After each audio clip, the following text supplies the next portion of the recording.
உங்களுக்கு காப்பி மாத்திரம் தான் குறைச்சல். அங்கத்தில் உங்களால் ஒரு செயின் கூட வாங்கி தர வக்கு இல்லைண்ணே. இந்த ஆளை கட்டினதுக்கு வேற யாரையா கட்டிக்கலாம், ஒரு காசுங்களும் ஆக்கில்லை.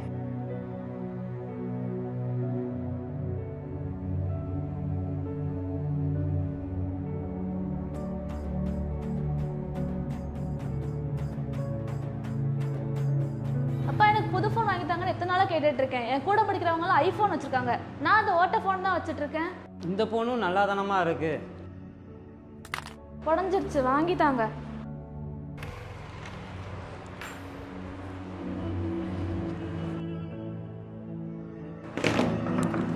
இந்த ஓட்ட பைக் ஓட்டுறதுக்கு எனக்கு எவ்வளோ அசிங்கமாக இருக்குது தெரியுமா? ஒரு நல்ல பைக் வாங்கி தாங்கன்னு உங்கள்கிட்ட எத்தனை நாளாக கேட்டுட்டு இருக்கேன். பையனுக்கு ஒரு பைக்கு கூட வாங்கி கொடுக்க முடியல. நீங்களாம் என்ன அதிகாரி? அடுத்த மாதம் கண்டிப்பாக வாங்கிடுவோம்ப்பா. இதைத்தான் என்கிட்ட ஒரு வருஷமா என்கிட்ட சொல்லிட்டு இருக்கீங்க.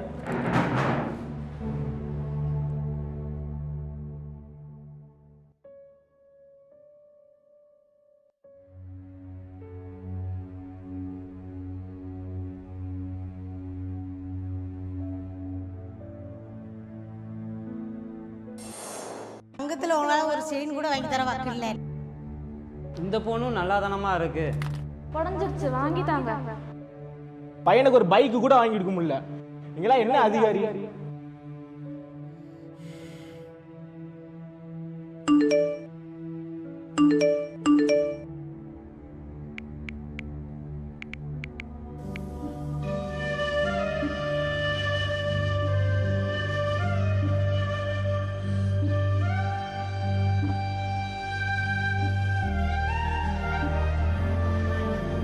சார், இன்னும் ஒரு 2 நாளில் நான் வேலைக்கு சேரணும் சார். எப்படியாச்சும் அந்த சர்டிஃபிகேட் மட்டும் ரெடி பண்ணி கொடுங்க சார். ஏம்மா, ரூபா இருந்தால் சர்டிஃபிகேட் நாளைக்கே வாங்கிக்கோ. இல்லையா எப்போ வருதோ அப்போ நீ வாங்கிக்கோ. இடத்த காலி பண்ணுமா.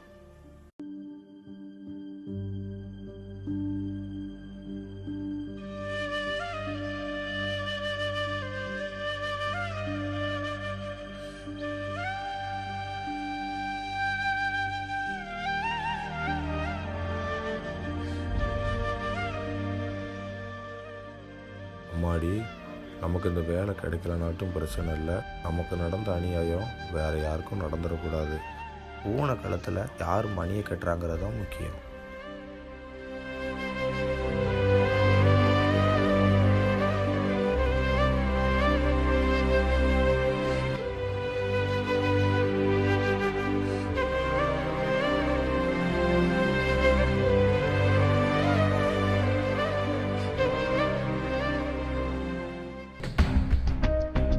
சார், இன்னைக்காச்சும் பணத்தோட வந்தியா இல்லைனா வெறுங்கையை வீசிட்டு வந்தியாம்மா? இல்லை சார், கொண்டு வந்திருக்கேன்.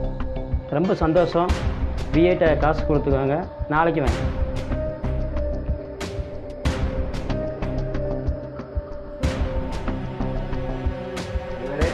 அமௌண்ட்டை ஜட்டிட்டியா? சரி, இருக்கட்டும் இல்லை நமக்காண்டி தானே.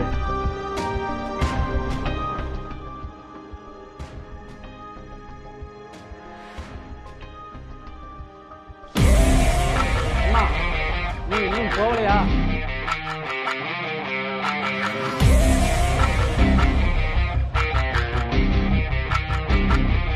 தென்காசி மாவட்ட லஞ்ச ஒழிப்புத்துறையிலேருந்து வரோம். நீங்கள் லஞ்சம் கேட்டு வாங்கின குற்றத்துக்காக அரெஸ்ட் பண்ணுறோம்.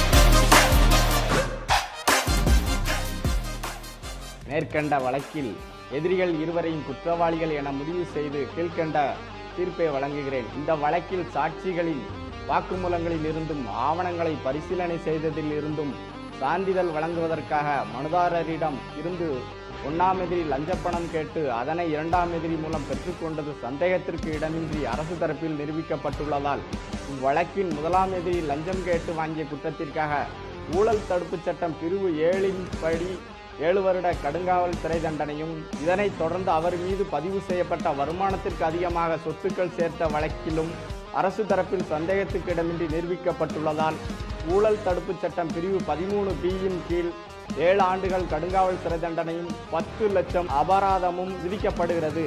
இந்த தண்டனையை அவர் தனித்தனியாக அணிவிக்க உத்தரவிடப்படுகிறது.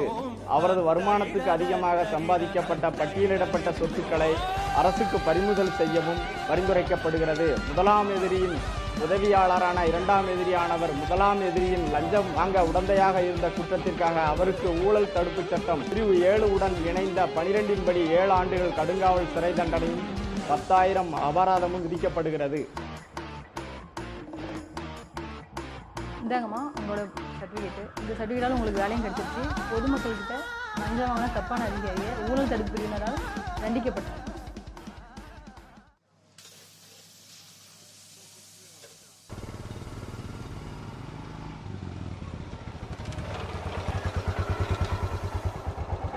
மச்சான் சொல்கிறேன், என்ன ஃபோன் போட்டுருந்தேன் அர்ஜென்ட்டா. திருநெல்வேலி வர போகிறோம், பைக் வேணும் மச்சான். டேய், இந்த வண்டியே அப்பா வந்து அப்பாவி மக்கள் வயிற்றுல அடிச்சு லஞ்ச பணத்தில் வாங்கின வண்டிடா. இந்த வண்டியை ஓட்டி இந்த பாவப்பணத்தை நீ பங்கு போட போறியா? போடா.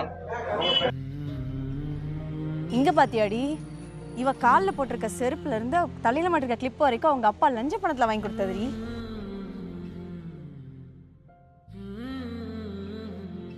இவா புருஷன் தானே உழைச்சி சம்பாதிக்காம ஊழல் பண்ணி இப்போ ஜெயிலில் இருக்கான்.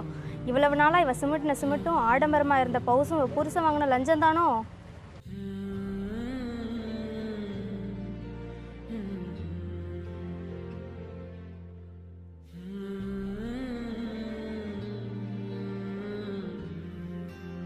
வணக்கம்.